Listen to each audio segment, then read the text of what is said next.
ದುಡ್ಡೇ ದೊಡ್ಡಪ್ಪ. ದುಡ್ಡು ಬಂದ ಮೇಲೆ ಗಿಲ್ಲಿ ಹವಾ ಬೇರೆನೇ ಆಗಿದೆಯಾ?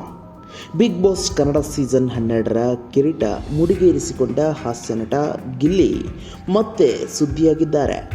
ಬಿಗ್ ಬಾಸ್ ಮನೆಯಿಂದ ಹೊರಬಂದ ಮೇಲೆ ಗಿಲ್ಲಿ ಜನಪ್ರಿಯತೆ ಗಗನಕ್ಕೇರಿದ್ದು ಸೋಷಿಯಲ್ ಮೀಡಿಯಾದಲ್ಲಿ ಕಾಮಿಡಿ ವಿಡಿಯೋಗಳು ಸಖತ್ ಟ್ರೆಂಡ್ ಆಗ್ತಿವೆ. ಆದರೆ ಈ ಯಶಸ್ಸಿನ ನಡುವೆಯೇ ಗಿಲ್ಲಿ ನಟ ಈಗ ಹೊಸದೊಂದು ವಿವಾದದಲ್ಲಿ ಸಿಲುಕಿಕೊಂಡಿದ್ದಾರೆ. ಗಿಲ್ಲಿ ನಟ ನಟಿಸಿರುವ ಸಸ್ಪೆನ್ಸ್ ಥ್ರಿಲ್ಲರ್ ಸಿನಿಮಾ ಸರ್ಕಾರಿ ಶಾಲೆ H8 ಇಂದು ಅಂದರೆ ಫೆಬ್ರವರಿ 6ರಂದು ರಾಜ್ಯಾದ್ಯಂತ ಬಿಡುಗಡೆಯಾಗಿದೆ. ಆದರೆ ಸಿನಿಮಾದ ಪ್ರಮೋಷನ್ಸ್ ಕಾರ್ಯಗಳಲ್ಲಿ ಗಿಲ್ಲಿ ನಟ ಭಾಗಿಯಾಗುತ್ತಿಲ್ಲ ಎಂಬ ಆರೋಪ ಕೇಳಿಬಂದಿದೆ. ಬಿಗ್ ಬಾಸ್ ವಿನ್ನರ್ ಆದ ನಂತರ ಸಿಕ್ಕ ಜನಪ್ರಿಯತೆಯ ಗುಂಗಿನಲ್ಲಿರುವ ನಟ ತಮ್ಮದೇ ಸಿನಿಮಾದ ಪ್ರಚಾರಕ್ಕೆ ಅಸಹಕಾರ ತೋರುತ್ತಿದ್ದಾರೆ ಎಂದು ಚಿತ್ರತಂಡ ದೂರಿದೆ.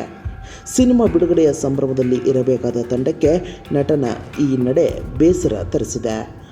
ನಿಗೂಢ ಕಥೆಯ ಸರ್ಕಾರಿ ಶಾಲೆ H8 ಗುಣ ಹರಿಯಬ್ಬೆ ಬರೆದು ನಿರ್ದೇಶಿಸಿರುವ ಈ ಚಿತ್ರವು ಕೇವಲ ಹಾಸ್ಯಕ್ಕೆ ಸೀಮಿತವಾಗದೆ ಒಂದು ನಿಗೂಢ ವಿಗ್ರಹದ ಸುತ್ತ ಸಾಗುವ ಸಸ್ಪೆನ್ಸ್ ಕಥಾಹಂದರವನ್ನು ಹೊಂದಿದೆ. ಗಿರಿಚಂದ್ರ ಪ್ರೊಡಕ್ಷನ್ಸ್ ಅಡಿಯಲ್ಲಿ ತೇಜಸ್ವಿನಿ ಎಸ್ ಈ ಚಿತ್ರವನ್ನು ನಿರ್ಮಿಸಿದ್ದಾರೆ.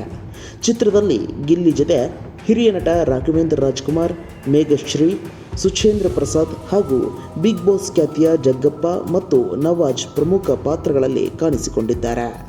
ಚಿತ್ರಕ್ಕೆ ವಿಜೇತ್ ಮಂಜ್ಯ ಸಂಗೀತ ನೀಡಿದ್ದು ಡಾಕ್ಟರ್ ವಿ ನಾಗೇಂದ್ರ ಪ್ರಸಾದ್ ಸಾಹಿತ್ಯ ಬರೆದಿದ್ದಾರೆ. ವಿಶೇಷವೆಂದರೆ ಹಾಸ್ಯ ನಟ ಶರಣ್ ಮತ್ತು ಮೆಹಬೂಬ್ ಸಾಬ್ ಚಿತ್ರದ ಹಾಡುಗಳಿಗೆ ಧ್ವನಿಯಾಗಿದ್ದಾರೆ. ಬೆಂಗಳೂರು, ಚಿತ್ರದುರ್ಗ, ಶಿವಮೊಗ್ಗದಂತಹ ಸುಂದರ ತಾಣಗಳಲ್ಲಿ ಈ ಚಿತ್ರವನ್ನು ಚಿತ್ರೀಕರಿಸಲಾಗಿದೆ.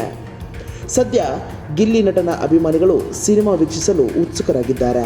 ಆದರೆ ಚಿತ್ರತಂಡ ಮಾಡಿರುವ ಅಸಹಕಾರದ ಆರೋಪ ಗಿಲ್ಲಿ ಇಮೇಜ್ ಮೇಲೆ ಯಾವ ರೀತಿ ಪರಿಣಾಮ ಬೀರಲಿದೆ ಎಂಬುದನ್ನು ಕಾದು ನೋಡಬೇಕಿದೆ.